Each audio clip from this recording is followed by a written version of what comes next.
આજે આપણે જોઈશું પક્ષમ અને કસા, એટલે તમે એવું કહી શકો સિલિયા અને ફ્લેજેલા.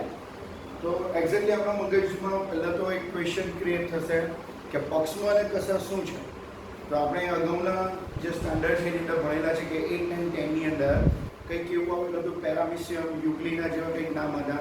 પેરામિશિયમમાંથી અસંખ્ય નાના પક્ષમ જેવી રચના નીકળેલી હોય, યુગ્લિનાની અંદરથી એક કે બે કે ત્રણ જેટલા, એમ કે ચાલે કે સાઇઝમાં મોટા એટલે કે કદમાં મોટા હશે પણ સંખ્યા કેવી હશે, ઓછી હશે, એવી એક રચના નીકળેલી હોય. અને આ બંને રચના એવી હશે કે જે પણ કંઈ એકકોષી સજીવો અથવા તો જે પણ કોઈ કોષ કે જે સજીવો સાથે સંકળાયેલી હોય તો તેના હલનચલન અથવા તો આપણે એવું કહી શકીએ કે સ્થાન ફેરબદલી માટે જવાબદાર હશે. તો આજે જે આપણે જોઈશું કે પક્ષમ અને કસાની વાત કરીશું કે જે આદિકોષ કેન્દ્ર એટલે બેક્ટેરિયામાં પણ તમને જોવા મળશે અને કેટલાક સુકોષ કેન્દ્રની અંદર પણ તમને જોવા મળશે. જો આપણે પક્ષમ અને કસાની વાત કરીએ તો પહેલાં તો આપણે જોઈશું કે પક્ષમ અને કસા એ કોષની બહાર, એટલે અહીંયા આપણે જોઈશું કે જસ્ટ એક્ઝામ્પલ આ જો બેક્ટેરિયા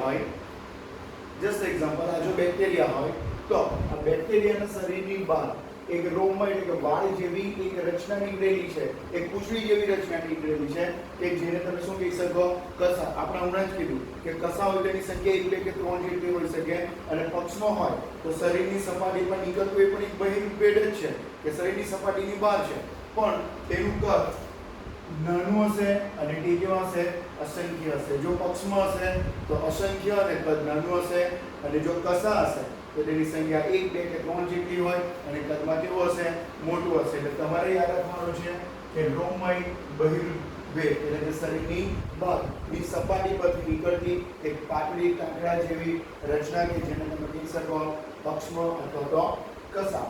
એના આપણી પાસે એક્ઝામ્પલ છે પેરામિશિયમ હોય તો આપણે હમણાં જ કીધું કે આખા બોડીની ઉપર અસંખ્ય પક્ષમ હશે અને કદમાં કેવા હશે, નાના. જ્યારે યુગ્લિનાની વાત કરીએ તો યુગ્લિના એટલે તમને ખબર હશે કે આપણે કહીએ ચાલે કે સંખ્યામાં 1 2 કે યુગ્લિના પર કસા સંખ્યામાં 1 2 કે 3 જેટલા હોઈ શકે, પરંતુ એનું કદ કેવું હશે, મોટું હશે.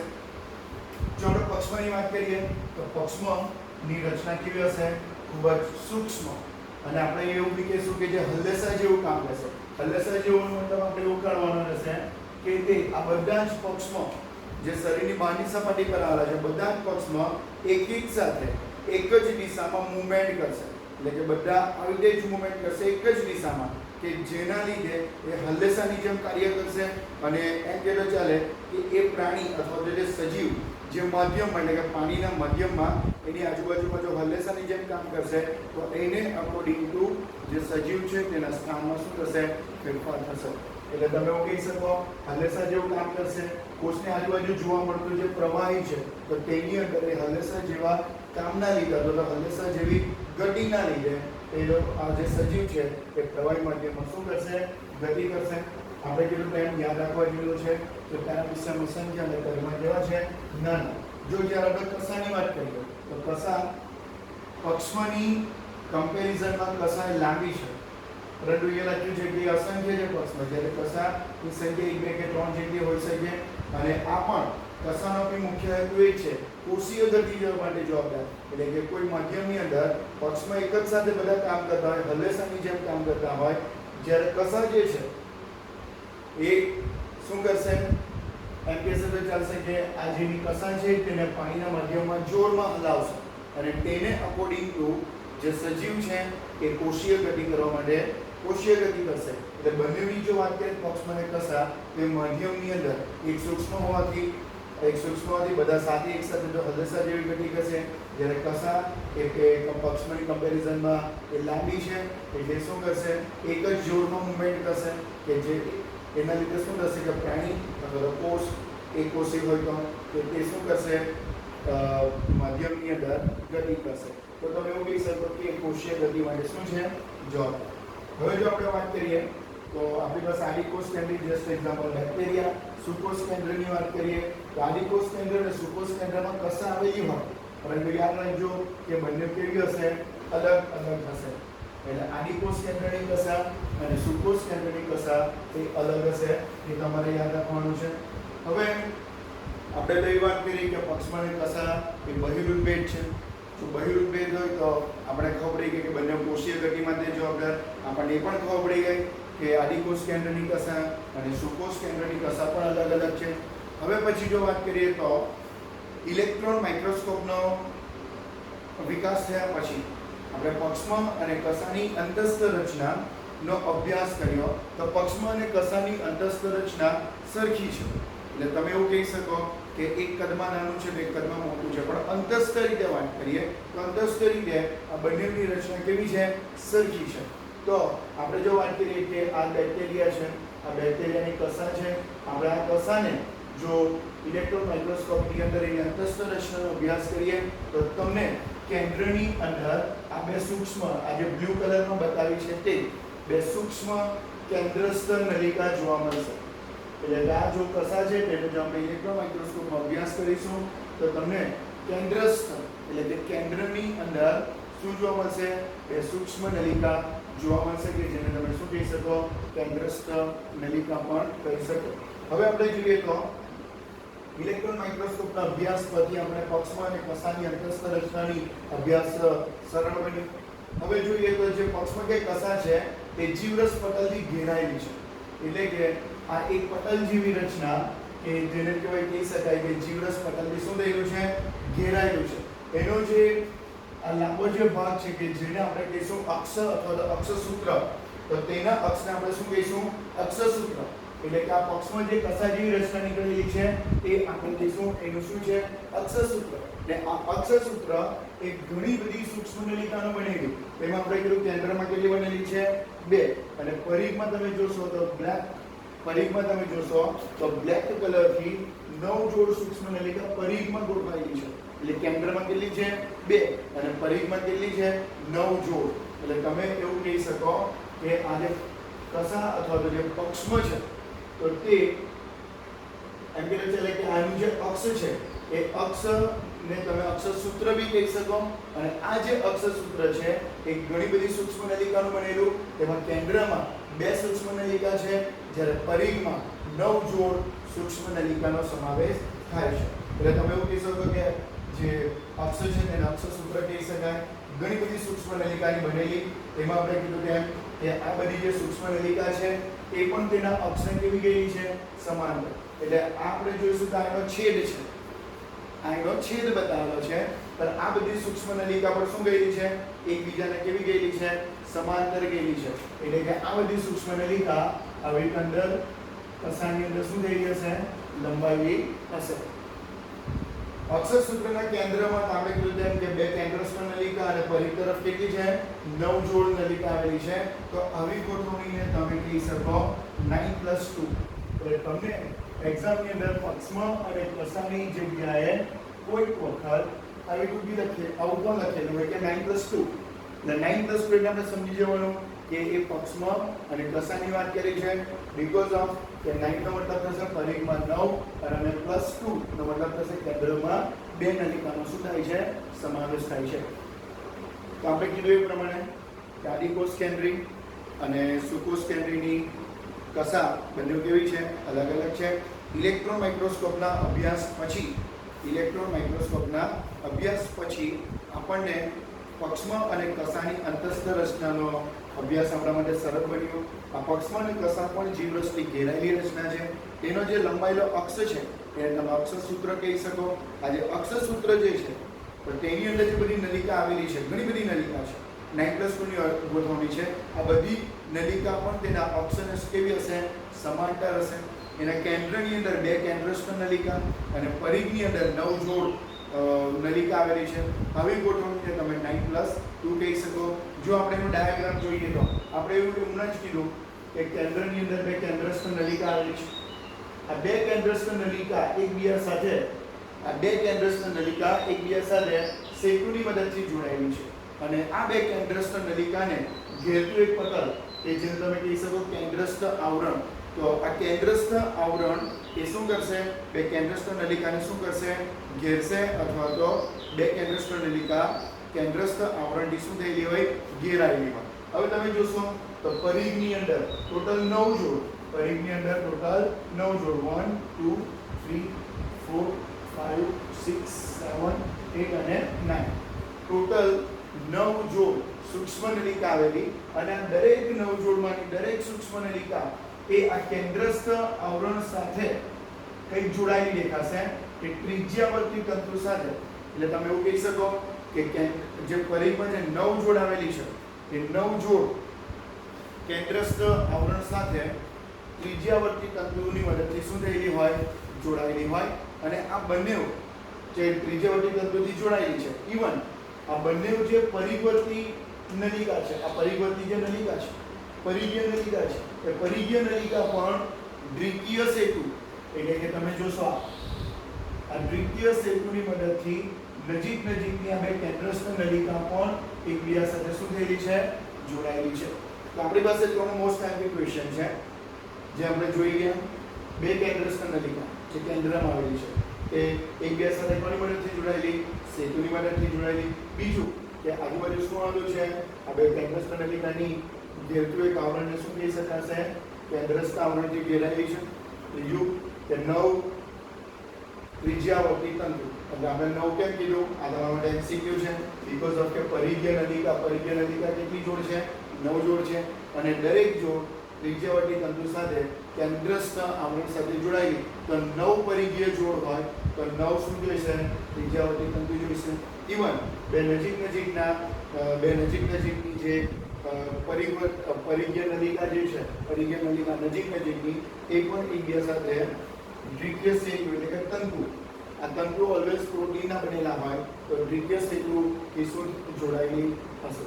તો એક્ઝામની અંદર તમને પક્ષમાં અને કસાને રિલેટેડ આપણી પાસે ઘણા બધા એમસીક્યુ છે. એક તો પક્ષમાં અને કસા એટલે 9+2 નું અરેન્જમેન્ટ. બીજું કે જે અક્ષ છે તેની અંદર ટોટલ 9+2 ની જો સૂક્ષ્મ નલિકાની વાત કરીએ તો તેની ગોઠવણી વિશે પૂછી શકાય. એમ કે ચાલે કે એક કયા સેતુથી જોડાયેલી છે, કેન્દ્રસ્થ નલિકા એ સેતુની મદદથી જોડાયેલી, પરિઘીય નલિકા દ્વિતીય સેતુની મદદથી જોડાયેલી, કેન્દ્રસ્થ આવરણ અને પરિઘીય નલિકા એ ત્રિજ્યાવર્તી તંતુની મદદથી જોડાયેલું. તો આ બધા ક્વેશ્ચન અને પક્ષમાં અને કસાની અંદર પૂછી શકાય.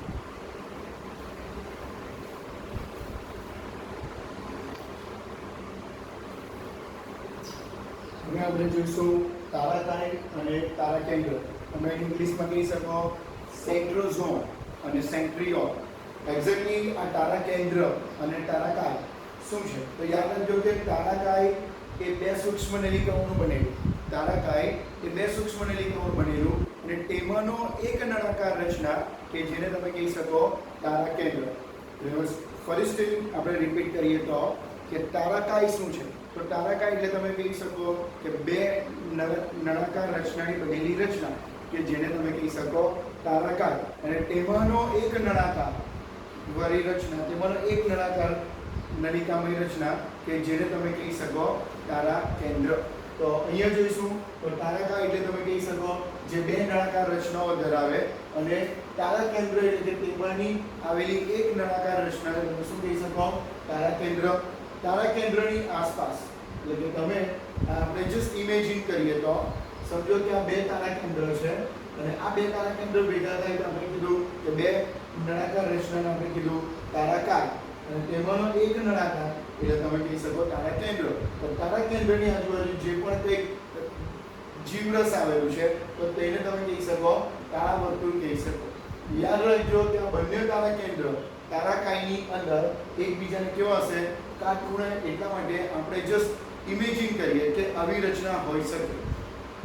તો આપણે તારાકાય અને તારાકેન્દ્રની વાત કરીએ તો તારાકાય એટલે આપણે ક્લિયર થઈ ગયો હશે કે તારાકાય એટલે તમે એવું કહી શકો કે બે નળાકાર રચનાની બનેલી રચના, બે નળાકાર રચના તેમાંનો એક નળાકાર વાળી રચનાને તમે કહી શકો તારાકેન્દ્ર. આ તારાકેન્દ્રની આજુબાજુ જે પણ પ્રવાહી જે જીવરસ આવેલું છે એને તમે કહી શકો તારાવર્તુળ. અને તારાકાયની અંદર જે બે નલિકા છે એ બંને નલિકા એકબીજાને કેવી હશે, કાટખૂણે. એટલે કે બે તારાકેન્દ્ર એકબીજાને કેવા ગોઠવાયેલા હશે, કાટખૂણે ગોઠવાયેલા હશે. હવે આપણે જોઈએ તો આ તારાકેન્દ્રનું આયોજન પણ પક્ષમાં કસા જેવું જ છે પણ એનાથી થોડું જુદું છે. તો એ પણ પક્ષમાં કસાની અંદર પણ સૂક્ષ્મ નલિકા આવેલી હતી. આની અંદર પણ યાદ રાખજો કે સૂક્ષ્મ નલિકાઓનું જ બનેલી, પણ પેલામાં પક્ષમાં કસાની અંદર કેન્દ્રમાં બે કેન્દ્રસ્થ નલિકા હતી. એ કેન્દ્રમાં કેટલી નલિકા છે, એક જ. અને પક્ષમાં કસાની અંદર પરિઘની અંદર 9 જોડ હતી ત્યારે અહીંયા 9 જોડની જગ્યાએ 3 નલિકા ભેગી થઈને બનેલી કે જેને કહેવાય ટ્રેખડ. એટલે પહેલામાં 2 નલિકા બનીને જોડ એવી 9 જોડ બનેલી હતી. તો તેવી રીતે અહીંયા પણ ટોટલ 9 જ છે, પરંતુ કેટલી નલિકાની બનેલી? 3 નલિકાની બનેલી રચના કે તેને કહેવાશે ટ્રેખડમાં ટોટલ 3 નલિકા હોય ને એવી કેટલી છે? 9 છે કે જે પરિઘની અંદર ગોઠવાયેલી છે. તો આપણે એવું કહીશું તો તારા કેન્દ્રનું આયોજન પણ સંકેતો ચાલે કે ગાળાના પૈડા જેવું, એટલે કે વ્હીલ જેવું છે. તો તે દરેક તારા કેન્દ્રના પરિઘીય વિસ્તારમાં, પરિઘ એટલે તમે જોશો આ પરિઘીય વિસ્તારમાં આપણે જોયું તેમ કે આને ટ્રેખડ કહેવાશે. અને કઈ રચના કહેવાશે? ટ્રેખડ. અને પરિઘીય નલિકા આવી કેટલી છે? ટોટલ 9 છે. પરિઘીય નલિકા કુલ 9 છે અને દરેક એ 3 નલિકાની 3 સૂક્ષ્મ નલિકાની બનેલી રચના કે જેને તમે શું કહી શકો? ટ્રેખડ. તો દરેક તારા કેન્દ્રમાં પરિઘીય વિસ્તારમાં શું છે? પરિઘીય નલિકા કે જેને આપણે કીધું ટ્રેખડ સ્વરૂપે, એટલે કે 3 સૂક્ષ્મ નલિકા જોડાયેલી અને આ બધી જ ટ્રેખડ એકબીજાથી સરખા અંતરે આવેલી અને તેને તમે એવું પણ કહી શકો 9 ટ્યુબ્યુલિન સૂક્ષ્મ નલિકા. ટ્યુબ્યુલિન એટલે કે ટ્યુબ જેવી રચના અને દરેક જે સૂક્ષ્મ નલિકા જે છે એ 3 ટ્યુબની બનેલી રચના કે જેને તમે શું કહી શકો? ટ્રેખડ. એટલે જો હજુ પણ કન્ફ્યુઝન હોય તો આપણે એવું કીધું છે કે 2 નલિકા એટલે તારાકાર, એમાંની એક નળાકાર રચના કે જેને તમે કહી શકો તારા કેન્દ્ર. તારા કેન્દ્રની આજુબાજુ આવેલું જે પ્રવાહી છે કે જે જીવરસ કહી શકાય કે જેને તારા વર્તુળ કહી શકાય, આ બંને તારા કેન્દ્ર એકબીજાને કેવા આવેલા છે? કાટખૂણે. તારા કેન્દ્રની અંતસ્થ રચના પણ એક વ્હીલ જેવી, ગાળાના પૈડા જેવી છે કે જેમાં મધ્યની અંદર મધ્યમાં એક જ સૂક્ષ્મ નલિકા આવેલી જેને કહેવાશે મધ્યદંડ કે જે પ્રોટીનનો બનેલો હોય. અને પરિઘની અંદર ટોટલ 9 ટ્રેખડ આવેલી છે અથવા તો 9 સૂક્ષ્મ નલિકા, પરંતુ તેમાંની દરેક સૂક્ષ્મ નલિકા 3 સૂક્ષ્મ નલિકા જોડાઈને બનતી રચના એટલે શું છે? ટ્રેખડની બનેલી છે. તો પાસ પાસેના ટ્રેખડ એટલે હવે ટોટલ 9 છે આપણી પાસે. તો પાસ પાસેના ટ્રેખડ છે એ એકબીજા સાથે તંતુકોની મદદથી, એટલે કે તંતુ ઓલવેઝ પ્રોટીનના બનેલા હોય તો તંતુની મદદથી જોડાયેલી છે. ઇવન ટ્રેખડની પ્રત્યેક સૂક્ષ્મ નલિકા ત્રિજ્યાવર્તી તંતુ સાથે મધ્યદંડ સાથે જોડાયેલી. તો તમે જોશો તો આ ટ્રેખડ છે તો તે આ મધ્યદંડ સાથે જોડાયેલી છે અને મધ્યદંડ સાથે કોની મદદથી જોડાયેલી છે? ત્રિજ્યાવર્તી તંતુની મદદથી જોડાયેલી છે. તો હવે તો આપણી પાસે 2 એમસીક્યુ છે કે પાસ પાસેના ટ્રેખડ એ તંતુથી જોડાયેલા, જ્યારે ટ્રેખડ અને મધ્યદંડ એ ત્રિજ્યાવર્તી તંતુની મદદથી જોડાયેલું છે. હવે આપણે ભણેલા તે પ્રમાણે કે બેક્ટેરિયાની અંદર જે કસા હતી એ કસા 3 ભાગની બનેલી. જો આપણે યાદ હોય તો આપણે ઉપર કીધેલું કે કસા હતી એ 3 ભાગની બનેલી. એક આપણે એને કીધેલું અંકુશ અને બીજો એક ભાગ હતો તલકાર. હવે આવ્યું છે તો હા, આપણે જે વાત કરી હતી કે જે કસા જે છે તો કસાનો એક ભાગ એટલે કયો? તલકાર. તો યાદ રાખજો કે આ જે તલકાય છે એ તલકાય બનાવવા માટે જવાબદાર કોણ છે? તારા કેન્દ્ર. તો પક્ષમાં અને કસાની અંદર તલકાય બનાવવા માટે આપણે એવું કહેતા ચાલે કે જવાબદાર કોણ છે? તારા કેન્દ્ર છે. ઇવન પ્રાણી કોષની અંદર એ આપણે ચેપ્ટર 10 ની અંદર જોઈશું. પણ પ્રાણી કોષની અંદર જ્યારે કોષ વિભાજન થાય, એકમાંથી 2 કોષ બને તો તે દરમિયાન પ્રાણી કોષની અંદર ધ્રુવીય ત્રાક ઉત્પન્ન થાય કે જે રંગસૂત્રની સરખી વહેંચણી કરવા માટે જવાબદાર હોય. તો આ ધ્રુવીય ત્રાક તારા કેન્દ્રમાંથી ઉત્પન્ન થશે. એટલે જો આપણે 2 એમસીક્યુ બીજા યાદ રાખીએ તો કે પક્ષમાં અને કસાની અંદર જે તલકાઈ જે રચના છે, કસાની અંદર જે તલકાઈ જે રચના છે એ તલકાઈ તારા કેન્દ્ર ઉત્પન્ન કરશે. ઇવન પ્રાણી કોષની અંદર વનસ્પતિ કોષ બોલતો નથી, પણ પ્રાણી કોષની અંદર જે ધ્રુવીય ત્રાક જે ઉત્પન્ન થાય એ તારા કેન્દ્ર ઉત્પન્ન કરશે અને ધ્રુવીય ત્રાકની મદદથી કોષની અંદર રહેલા જે રંગસૂત્ર છે જ્યારે કોષ વિભાજન થાય ત્યારે સરખા ભાગમાં વહેંચાવવા માટે જવાબદાર છે, એ પણ તારા કેન્દ્રમાંથી જ ઉત્પન્ન થશે.